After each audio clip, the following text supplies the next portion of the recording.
Good morning students. आज हम class 9th का चैप्टर दुख का अधिकार पढ़ रहे हैं, जिसके लेखक हैं यशपाल। अब देखिए लोग औरत को कैसे ताने दे रहे हैं। परचून की दुकान, इसका अर्थ है आटा, चावल, दाल आदि की दुकान। उस परचून की दुकान पर बैठे लाला जी ने कहा, अरे भाई, उनके लिए मरे जिए का कोई मतलब नहीं, पर दूसरे के धर्म ईमान का तो ख्याल करना चाहिए। जैसा कि हमने पाठ के पहले हिस्से में जाना था कि लोग उस बूढ़ी औरत के बारे में तरह तरह की बातें बना रहे थे, उसी तरह से बाजार में एक दुकानदार पर बैठे लाला ने अर्थात उसके मालिक ने भी अपने विचार रखे। उसका भी मानना था कि ये नीच जाति के लोग बहुत ही नीच होते हैं, इन्हें किसी के धर्म ईमान का कोई ख्याल नहीं होता और ये किसी की भी परवाह नहीं करते। इनके लिए चाहे कोई मरे या जिए, इसका इन पर कोई असर नहीं होता। यहाँ पर तस्वीर में दर्शाया गया है कि बाजार में एक दुकान है और उस पर वहां पर उनके बैठे मालिक हैं अर्थात लाला जी जिन्हें कहा जाता है। उन्होंने उस बूढ़ी औरत के बारे में ऐसा सब कहा, जो कि बहुत दुखद लगता है। मनुष्य को दूसरे मनुष्य के दुख में भागीदार बनना चाहिए, न कि उसका मजाक उड़ाना चाहिए।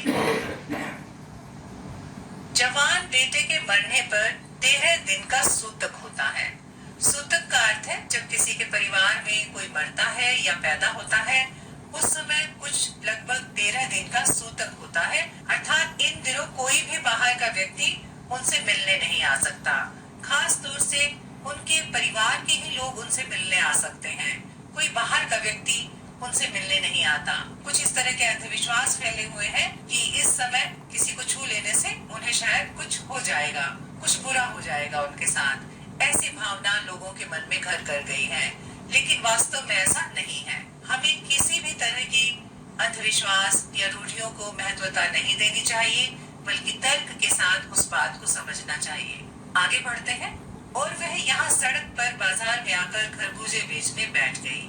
1000 आदमी आते जाते हैं। उस व्यक्ति ने जो दुकान पर बैठा था, उसका मालिक, उसने आगे बात बढ़ाई और कहा कि इस औरत का जो जवान बेटा था वो मर गया है, वो एक ही दिन पहले मरा है और उसके तुरंत बाद ही यह औरत बाजार में खरबूजे बेचने चली आई है, जबकि इन दिनों तो इसे उसका दुख प्रकट करना चाहिए, दुख मनाना चाहिए। 13 दिन तक जो सूतक होता है उन नियमों का पालन करना चाहिए, लेकिन ऐसा नहीं हुआ।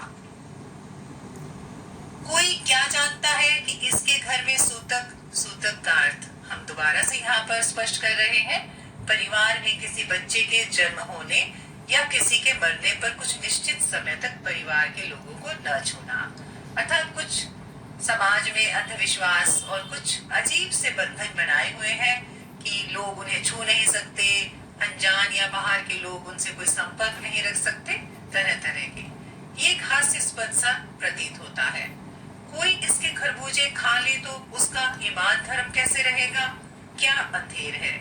वो व्यक्ति अंधविश्वास में जकड़ा हुआ था और उसका मानना था कि ऐसे निम्न लोगों के संपर्क में आने से कहीं उसका धर्म भ्रष्ट न हो जाए।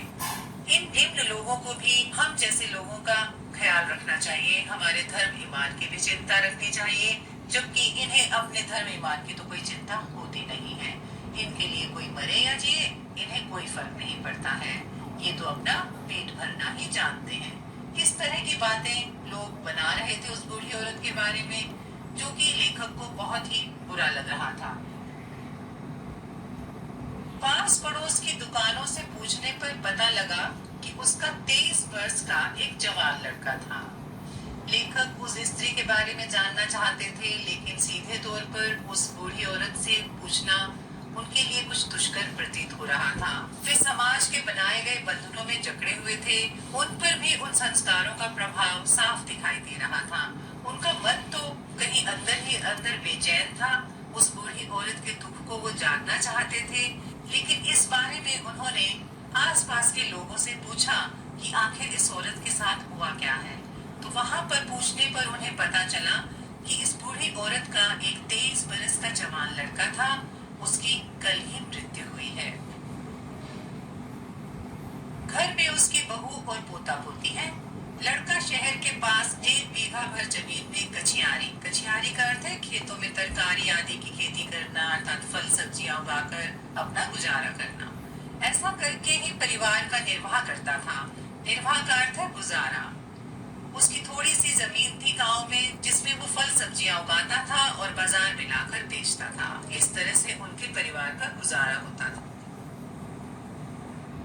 खरबूजों की डलिया बाजार में पहुंचाकर कभी लड़का स्वयं सौदे पर बैठ जाता और कभी माँ बैठ जाती। जैसा कि बुढ़िया का बेटा सब्जी तरकारी बेचकर परिवार का गुजारा कर रहा था, वह ऐसा करने के लिए खरबूजों और अन्य सब्जी फल वगैरह को डलिया में लाकर बाजार में बेचने आ जाता था। जब उसे कोई जरूरी काम होता था तो उसकी जगह उसकी माँ बैठ जाती थी। इस तरह से परिवार के सदस्य मिलजुल कर काम कर रहे थे और अपना निर्वाह कर रहे थे। लड़का परसों सुबह मुंह अधेरे का अर्थ है सुबह होने से पहले, जो थोड़ा सा अंधेरा होता है, दिन अभी निकला नहीं होता है, उस समय को मुंह अधेरा कहते हैं। उस समय वह बेलों में से पके खरबूजे चुन रहा था।